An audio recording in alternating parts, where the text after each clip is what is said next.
Okay, so this is my new US General 2 cart. I'm just going to show you guys how I have it organized. This is basically metric because that's mainly what I work on. We got pry bars over here, and then snap-on screwdrivers, instinct handle all throughout, and then snap-on. 1/4 inch, 3/8. These are 3/8 swivel impacts. I think they're Mac experts. They're really good sockets. Snap-on impacts.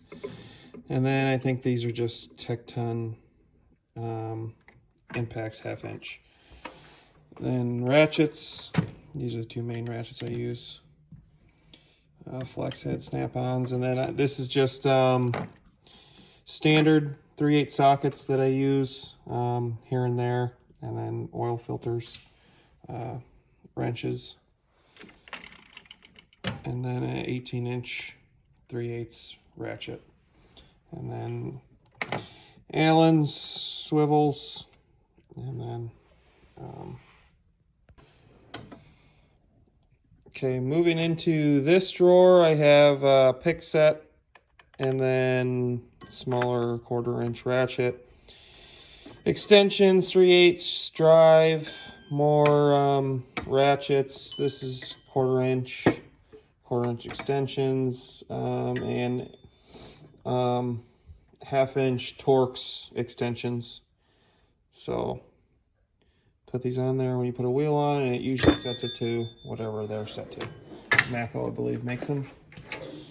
Coming over here, just a power tool drawer, just the necessities of what I need. 3/8 drive snap-on, CT 761, I believe.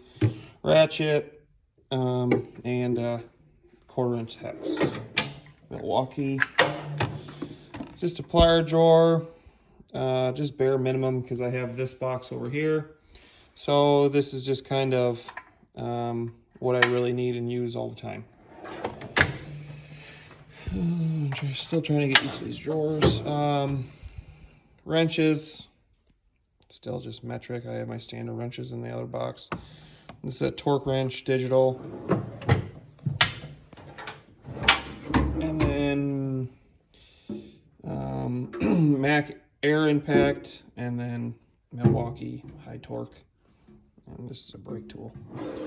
Well, and then underneath, don't really have anything. I have an oil drain pan. And then, yeah, so if you guys have any options or different ways to organize it, I would love to hear them. So thank you.